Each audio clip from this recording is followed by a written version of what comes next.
तो नमस्कार, जय हिंद। स्वागत है आप सभी का आपके अपने YouTube चैनल पर, जिसका नाम है उत्कर्ष विजन गोविंद साहब। प्यारे दोस्तों, इस वीडियो के माध्यम से देना है आपको बड़ी धमाकेदार जानकारी। वो ये है, कई बार आप लोग जब इंडियन कॉन्स्टिट्यूशन को पढ़ते हैं, जब आप भारतीय संविधान को पढ़ते हैं, तो कई बार बहुत सारे प्रश्न ऐसे आते हैं जो महत्वपूर्ण आयु से संबंधित होते हैं। माने वो महत्वपूर्ण पदाधिकारी हो सकते हैं, या फिर अगर हम बात करें कोई संवैधानिक, जैसे कहना चाहिए सांसद विधायक हैं, उनके उम्र सीमा की बात कर लेते हैं। तो आज के इस वीडियो में बहुत ही इंपॉर्टेंट जानकारी शेयर कर रहा हूं, और यदि पहली बार आए हैं तो चैनल को सब्सक्राइब अवश्य करिएगा, वीडियो को लाइक करिएगा, चैनल को सब्सक्राइब करिएगा। अब बढ़ते हैं आगे। दोस्तों, यहाँ सबसे बड़ी इंपॉर्टेंट बात पता है क्या? वो ये है कि अगर हम बात करें लोकसभा सदस्य, माने लोकसभा सदस्य बनने की न्यूनतम आयु कितनी है? दोस्तों 25 वर्ष निर्धारित है। इस बात को ध्यान में रखेंगे।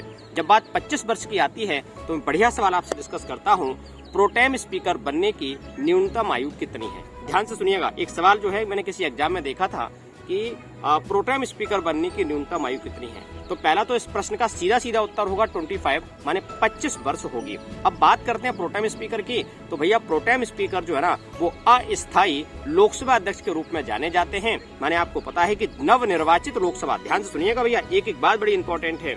माने नवनिर्वाचित जो लोकसभा सदस्य जब जाते हैं लोकसभा में, उनको शपथ दिलाने का काम करते हैं प्रोटेम स्पीकर। और प्रोटेम स्पीकर को नियुक्त किया जाता है किसके द्वारा? भारत के महामहिम राष्ट्रपति जी के द्वारा नियुक्त किया जाता है। इस बात को आपको ध्यान रखना है। जब बात करते हैं प्रोटेम स्पीकर की, तो जैसे ही वो नवनिर्वाचित लोकसभा सदस्यों को शपथ दिला देते हैं, उनका काम समाप्त हो जाता है। तो इस बात का रखना ध्यान। माने प्रोटेम स्पीकर बनने की न्यूनतम आयु कितनी हो सकती है? माने 25 ईयर। यहाँ पर ये भी जानना जरूरी है, अगर सवाल घुमाने की कोशिश करते हैं, लोकसभा का लोकसभा का अध्यक्ष बनने की न्यूनतम आयु कितनी हो सकती है? भैया ध्यान रखना, 25 वर्ष की बात कर रहे हैं। मैं बढ़ता हूँ आगे। माने राज्यसभा का, ध्यान से सुनिएगा बच्चों, राज्यसभा का जो है उपाध्यक्ष, माने राज्यसभा के उपाध्यक्ष तो नहीं होता है, राज्यसभा का क्या होता है? उपसभापति। तो राज्यसभा का उपसभापति बनने की न्यूनतम आयु बच्चों कितनी होती है? मैं आपको अवगत करा दूं, वो होती है 30 वर्ष। क्यों? क्योंकि राज्यसभा का सदस्य चुने जाने की न्यूनतम आयु कितनी है? 30 वर्ष की बात कर रहे हैं। अब यहाँ पर दोस्तों बात आती है कि जो राज्यसभा के जो है सभापति होते हैं, उन्हें बनने की न्यूनतम आयु कितनी होती है? माने किस आयु का व्यक्ति जो है वो राज्यसभा का सभापति बन सकता है? तो for your kind information I want to inform you that 35 वर्ष आयु होनी चाहिए। मैं न्यूनतम आयु की बात कर रहा हूँ। माने आपको पता है कि राज्यसभा के सभापति कौन होते हैं? दोस्तों भारत के उपराष्ट्रपति महोदय होते हैं। और उपराष्ट्रपति बनने की न्यूनतम आयु कितनी होती है? सोची अरे भैया 35 वर्ष होती है। आप लोग क्यों इतना कंफ्यूज होते हो? मैं बढ़ता हूँ आगे। दोस्तों बड़ी इंपॉर्टेंट बात कर रहे हैं, विधानसभा का सदस्य बनने की न्यूनतम आयु कितनी है? भैया 25 वर्ष की बात निर्धारित है। और बात करते हैं विधान परिषद का सदस्य बनने की न्यूनतम आयु कितनी होती है? ध्यान से रखना है, 30 वर्ष होती है। इस बात को ध्यान रखेंगे। अब यहीं पर एक बढ़िया सी बात कर लेते हैं कि लोकसभा और राज्यसभा का जो सदस्य बनने के लिए अधिकतम कौन सी आयु सीमा का वर्णन है? दोस्तों ध्यान रखेंगे, अधिकतम किसी भी आयु सीमा का वर्णन नहीं है लोकसभा और राज्यसभा का सदस्य बनने के लिए। समझ पा रहे हैं? बड़ी बारीकी से बात को ध्यान समझेंगे। माने किसी भी अंतिम आयु का व्यक्ति जो है वह राज्यसभा का सदस्य और जो है लोकसभा का सदस्य बन सकता है, माने संसद सदस्य बन सकता है। समझ पा रहे हैं? इसी प्रकार से हम बात करते हैं कहाँ? विधानमंडल की। अगर हम विधानमंडल की बात करें, विधानमंडल में 2 सदन होते हैं। पहला होता है विधानसभा, दूसरे होते हैं विधान परिषद। हालांकि विधान परिषद सभी राज्यों में नहीं है, 6 राज्यों में विधान परिषदें हैं। तो ध्यान रखेंगे।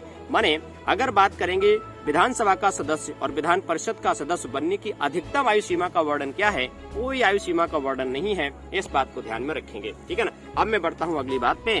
दोस्तों ध्यान रखना, एक पूछा जाता है आपसे कि जो मुख्य निर्वाचन आयुक्त, ध्यान सुनिएगा, मुख्य निर्वाचन आयुक्त अपने पद पर कब तक बने रहते हैं? तो ध्यान रखना दोस्तों, 65 वर्ष या 6 वर्ष जो भी पहले हो, वो जो है अपने पद पर बने रहते हैं। माने मेरा कहने का सवाल ये है, जिस दिन वो 65 वर्ष के हो जाएंगे, 65 ईयर के हो जाएंगे, वो अपने पद से हटे हुए माने जाएंगे। और यहीं पर अगर जिस दिन 6 वर्ष का कार्यकाल मुख्य निर्वाचन आयुक्त का हो जाएगा, प्यारे से दोस्तों, ये भी उनका कार्यकाल वहाँ पे समाप्त माना जाएगा। यहाँ इस बात को जानना जरूरी है कि अगर हम अन्य निर्वाचन आयुक्त कितने 2 अन्य निर्वाचन आयुक्त होते हैं, अगर उनकी आयु सीमा की हम बात करें तो 6 वर्ष या कौन सा? सोचिए 62 वर्ष की दोस्तों बात कर रहे हैं। माने उनकी आयु सीमा की अगर बात करें तो जिस दिन वो उनका कार्यकाल जो है, अन्य निर्वाचन आयुक्त का कार्यकाल जिस दिन 6 वर्ष का हो जाएगा, प्यारे से भैया पद से हटे हुए माने जाएंगे। और अगर हम बात करेंगे आयु सीमा की, तो जिस दिन वो 62 वर्ष के हो जाएंगे, वो पद से हटे हुए माने जाएंगे। इस बात का रखना है ध्यान।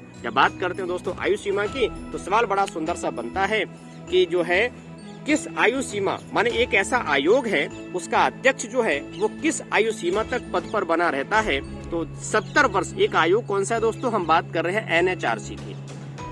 एनएचआरसी माने नेशनल ह्यूमन राइट कमीशन की दोस्तों बात कर रहे हैं, माने राष्ट्रीय मानवाधिकार दोस्तों आयोग की बात कर रहे हैं। राष्ट्रीय मानवाधिकार आयोग के जो अध्यक्ष और सदस्य महोदय हैं वो 70 वर्ष की आयु तक अपने पद पर बने रह सकते हैं। इस बात का रखना है ध्यान। ये काफी गहराई से मैंने दोस्तों आपको बातें बताई हैं। प्रयास मेरा आपको कैसा लगा कमेंट करके जरूर बताइएगा। मिलते हैं किसी अगले वीडियो में, तब तक के लिए शुक्रिया, थैंक यू, जय हिंद। मस्त रहें, व्यस्त रहें, चिंता करने बिल्कुल जरूरत नहीं है। बहुत जल्दी लाइव क्लास स्टार्ट करूंगा रात को ठीक 9 बजे। आप अकेले नहीं है, पूरा उत्कर्ष विजन परिवार आपके साथ खड़ा हुआ है। तो मिलते हैं अगले वीडियो में, तब तक के लिए शुक्रिया, थैंक यू, जय हिंद।